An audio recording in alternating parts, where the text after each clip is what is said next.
The year is 1846. Dreams of fertile lands and a fresh start beckoned many westward. Among those answering the call were families and individuals, their hearts set on California, a land of promise and opportunity. These hopeful emigrants, known as the Donner Party, were about to face a trial that would etch their names into the annals of American history. After months of arduous travel, in late October 1846, the weary travelers finally arrived at the base of the formidable Sierra Nevada mountain range. These towering peaks represented not just a geographical barrier, but the last major obstacle standing between them and their dreams. Their journey from Illinois had been grueling, a relentless test of endurance. Mile after mile of unforgiving terrain had taken its toll. The journey was marked by constant delays, dwindling supplies, and a fateful decision to take a supposed shortcut known as the Hastings Cutoff. This ill-advised route would ultimately prove to be a disastrous mistake, costing them precious time and resources. Now, as autumn was rapidly ending, the imposing mountains loomed ahead, a stark reminder of the challenges that lay ahead. The peaks, already dusted with snow, hinted at the harsh winter that was quickly approaching. Time was running out. At the shores of Truckee Lake, nestled amidst the towering pines, the pioneers paused, taking a moment to gather their strength and assess their situation. They knew this was their final, most significant barrier before reaching the fertile valleys of California, their promised land. A palpable sense of urgency filled the camp. Every passing day mattered, as the relentless grip of winter tightened its hold on the mountains. The threat of being trapped loomed large in their minds. The group, comprised mostly of the Donner and Reed families, worked tirelessly to prepare for the ascent. They meticulously checked their wagons, ensuring every bolt was tightened and every wheel was sound. They tended to their weary oxen, knowing their survival depended on these animals. Little did they know, the crucial window of opportunity to cross the Sierra Nevada had already closed. Unbeknownst to them, nature was about to unleash its full fury. On the last day of October, driven by a desperate hope, they made their first attempt to cross the treacherous mountain pass. But their hopes were quickly dashed as deep, unforgiving snowdrifts brought their progress to a complete and abrupt halt. With sheer determination, men, women, and children pushed with all their might, while the exhausted oxen strained against their harnesses. But the snow was simply too deep, too relentless. The wagons remained stubbornly stuck, sinking deeper with each passing moment. Defeated and disheartened, they were forced to retreat back to the relative shelter of Truckee Lake. As they looked back at the mountains, they watched as the first major snowstorm of the season began to descend, blanketing the landscape in a thick layer of white. The mountains, which had once represented a gateway to a new life, now transformed into an imposing prison wall, trapping them in a desolate and unforgiving landscape. Their world had shrunk to this isolated valley, surrounded by towering peaks and the ever-present threat of the approaching winter. The serene beauty of the snow-covered landscape was completely lost on the weary travelers. The stunning vistas and pristine white snow were overshadowed by the immense and daunting task that lay ahead of them. Their grand adventure, once filled with hope and optimism, had now become a desperate and harrowing race against the relentless forces of nature. The dream of a new life in California was fading with each passing hour. As the snow continued to fall, blanketing the valley in an ever-deepening layer of white, hope began to dwindle, replaced by a growing sense of dread and despair. The realization dawned upon them with chilling clarity. They were trapped, stranded in a remote and unforgiving wilderness, with winter fast approaching. The true ordeal of the Donner Party, a story of unimaginable hardship and survival, had only just begun. On November 4th, the snow began to fall. It wasn't a gentle dusting, but a furious, unrelenting storm. The kind of storm that whispers promises of a long and brutal winter. It relentlessly buried the land, swallowing the landscape whole and obscuring any trace of the pioneers' wagons. The wheels, once symbols of their journey, were now entombed in a thick white blanket. The world outside transformed into a silent, suffocating expanse.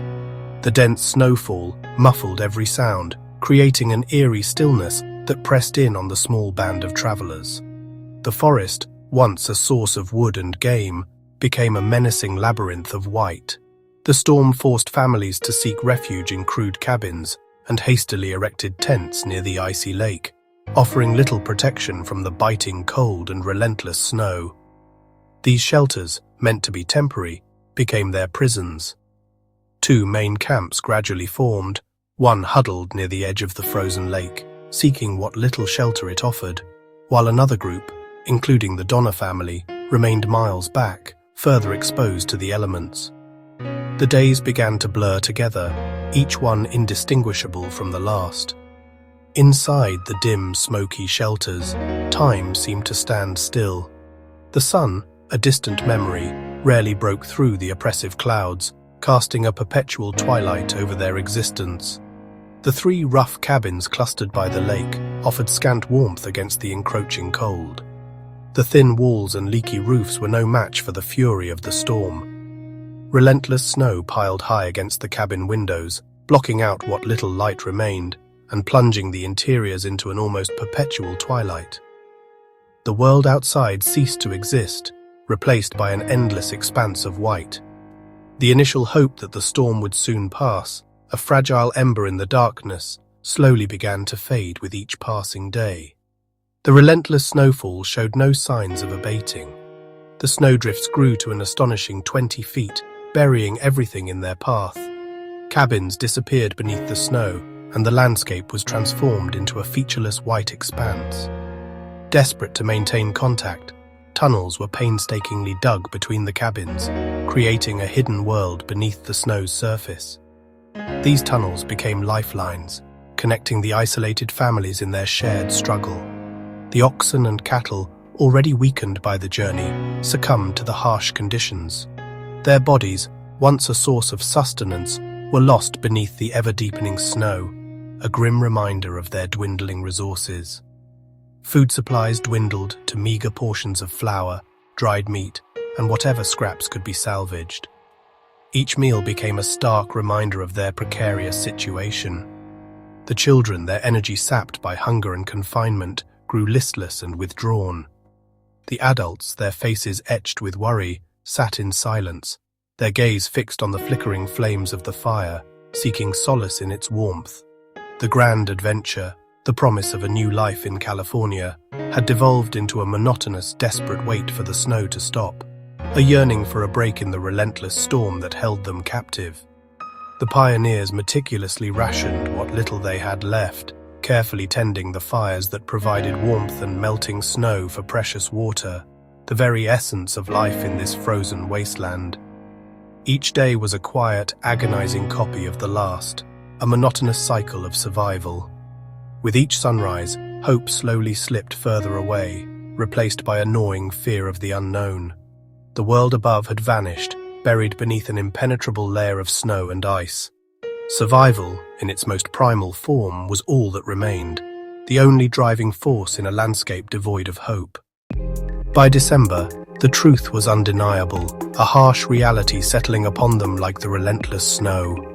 They were utterly and completely trapped for the winter, the mountain pass buried under an impassable wall of snow.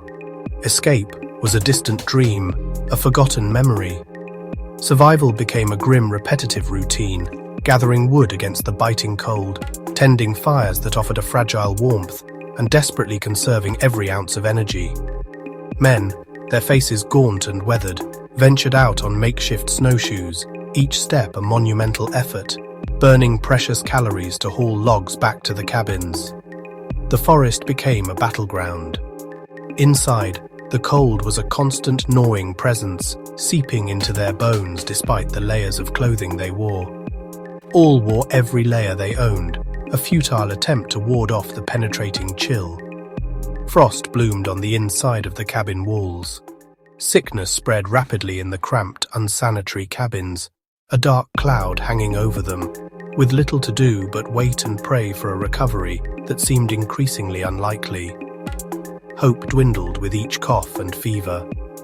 Food ran out, the meager supplies dwindling to nothing. Desperate measures became the norm. They boiled oxhide, a last resort for a gelatinous, barely edible glue that offered a sliver of sustenance, a grim reminder of their dwindling options. Pine bark and twigs, stripped from the frozen trees, were chewed endlessly to quiet the gnawing pangs of hunger, a futile attempt to fill the emptiness in their stomachs. Dead animals, frozen solid beneath the snow, were dug up with trembling hands, every part meticulously used, nothing wasted in their desperate fight for survival. Even the bones were boiled for a thin, watery broth, a meager offering of warmth and a faint trace of nourishment. Time blurred into an indistinguishable haze. Days and nights merged seamlessly in the endless, unforgiving cold and the oppressive silence of the snowbound wilderness. The fragile hope of rescue flickered like a dying candle flame, easily snuffed out by each new blizzard, each fresh layer of snow that buried them deeper in their icy prison. The people grew weaker with each passing day, their bodies and spirits depleted, conserving every last bit of energy, lost in a silent world of thought or a deep, dreamless torpor. The struggle was no longer for progress, for reaching their destination, but for the most basic of needs, for the very act of survival itself, a desperate fight against the relentless forces of nature. By mid-December, starvation forced a desperate plan. 15 of the strongest, the Forlorn Hope, set out on foot for Sutter's Fort, hoping to bring help. They fashioned crude snowshoes and carried meager rations for a 6-day journey. The trek was a nightmare. Deep snow, blinding glare, freezing nights.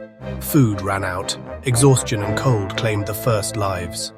Charles Stanton, who had once brought supplies, sat down in the snow and quietly died.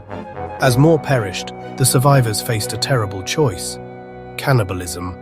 It was a grim necessity, not madness, a way to keep moving, to keep hope alive. The Forlorn Hope pressed on, driven by the will to save those left behind. Their ordeal would define the Donner Party forever. Back at the camps, hunger became a constant, physical ache. The Forlorn Hope's departure brought a flicker of hope, but as weeks passed, despair returned. Boiled hides became the staple, offering little strength. Children suffered most, their cries a heartbreaking sound in the dark cabins. Mothers sacrificed their own portions for the youngest. Death visited quietly. Bodies were wrapped and placed in snowbanks. As the last hides disappeared, survivors faced the same grim choice: cannibalism. It was a slow, reluctant acceptance, born of necessity. Survival demanded terrible measures in the silent, snowbound camps. January 1847 brought deeper despair as snow entombed the cabins. The shelters grew squalid, darkness and sickness pressed in. The social bonds of the wagon train dissolved, each family focused on its own survival. Conversation faded, only the basic tasks of melting snow or tending fire remained. Isolation was profound, both from the world and from each other. Some survivors sank into apathy, others clung to routine to stay sane. Patrick Breen's diary recorded the monotony and suffering with chilling simplicity. The Donner camp, more exposed and isolated, fared worst. George Donner's infected hand left him dying, his family struggling to care for him. Their tents offered little protection. Misery deepened in their isolation. Communication between camps was minimal. Each group became an island of suffering. The winter seemed endless, hope nearly gone. In January, survivors of the Forlorn Hope reached California, sparking rescue efforts. Relief parties battled the same brutal winter, taking weeks to gather supplies and volunteers. In early February, John Aquila Glover led the first relief party into the mountains. After 2 weeks, they reached the lake camp, finding skeletal survivors in snow-buried cabins. A woman asked, "Are you men from California, or do you come from heaven?" Food was distributed carefully. Hope returned for the first time in months. Only the strongest, mostly children, could leave with the rescuers. The journey out was perilous. 2 children died, and some had to be left at a new camp. The rescuers promised more help was coming. For those left behind, it was another agonizing weight, mingled with hope and pain. The ordeal was far from over. In March, James Reed led a second relief party, finding the camps even more grim. Cannibalism was now undeniable. Reed reunited with his family, but the reality was stark. 17 more survivors were evacuated, but a blizzard trapped them. Starvation camp. Chaos and cannibalism continued as the storm raged. When it broke, only the children made it out. Adults waited for a third relief. William Eddy and William Foster led the third party, finding only a handful alive. Tamsin Donna refused to leave her dying husband, sending her daughters with the rescuers. She was never seen alive again. In April, the final salvage party found only Louis Kayserberg alive, surrounded by remains. Of 87, only 48 survived. The ordeal ended, but its echoes would haunt them forever. The survivors' return brought a storm of public fascination. Starvation, rescue, and cannibalism became legend. But the survivors bore a heavier burden, the shame of what they'd done to live. Some secrets were even darker, hidden caches of gold and silver, guarded while children starved. The Donners and Reeds had been wealthy, carrying fortunes to California. Greed and suspicion simmered beneath the surface, even as people died for lack of food. Rumors swirled about survivors searching for money, not just sustenance. Tamsin Donna was said to have guarded her family's fortune to the end. The final rescue found Kayserberg with a significant sum of the Donners' money. The hunger for wealth had survived alongside the hunger for food. It was a truth more unsettling than cannibalism, a shadow over their tragic story.